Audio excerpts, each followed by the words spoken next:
మొదటగా ఈ వీడియోలో మనం భగవద్గీత అధ్యాయము 18 శ్లోకము 37ను పరిశీలిద్దాం. ఈ మోక్ష సన్యాస యోగంలో శ్రీకృష్ణుడు 3 రకాల సుఖాల గురించి వివరిస్తూ వాటిలో ఉత్తమమైన సాత్విక సుఖం యొక్క స్వభావాన్ని తెలియజేస్తున్నాడు. మొదటగా ఈ పవిత్ర శ్లోకాన్ని భక్తితో విందాం. యత్తదగ్రే విషమివ పరిణామే మృతోపమం తత్సుఖం సాత్వికం ప్రోక్తమాత్మబుద్ధి ప్రసాదజం. ఈ శ్లోకం అర్థమేమిటంటే, ఏ ఆనందమైతే ప్రారంభంలో విషం వలె కష్టంగా ఇబ్బందిగా అనిపిస్తుందో కాని చివరికి అమృతం వలె మధురమైన ఫలితాన్ని ఇస్తుందో అటువంటి సుఖాన్నే సాత్విక సుఖమంటారు. ఈ ఆనందం ఆత్మజ్ఞానం వల్ల కలిగే నిర్మలమైన ప్రశాంతమైన బుద్ధి నుండి పుడుతుంది.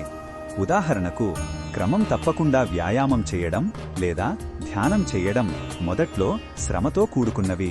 కాని వాటిని పట్టుదలతో కొనసాగిస్తే అవి మనకు గొప్ప ఆరోగ్యాన్ని, మానసిక శాంతిని అందిస్తాయి. ఈ శ్లోకంలో ఉన్న భావం మనకు ఏమి చెబుతుందంటే, తక్షణ సుఖాల వెంట పరుగెత్తకుండా దీర్ఘకాలిక శ్రేయస్సుపై దృష్టి పెట్టమని ఇది మనకు నేర్పుతుంది. నిజమైన శాశ్వతమైన ఆనందం ఎప్పుడూ క్రమశిక్షణ, సహనం మరియు సరైన కృషి ద్వారానే లభిస్తుంది. కష్టపడి సాధించుకున్నదే మనతో శాశ్వతంగా నిలుస్తుంది.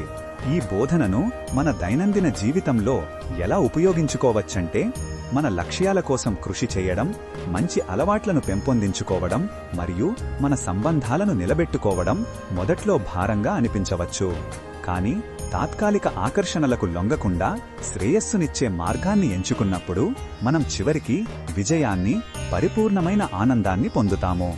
మరిన్ని భగవద్గీత శ్లోకాల అర్థాన్ని తెలుసుకోవాలంటే మా తదుపరి వీడియోలను తప్పకుండా చూడండి.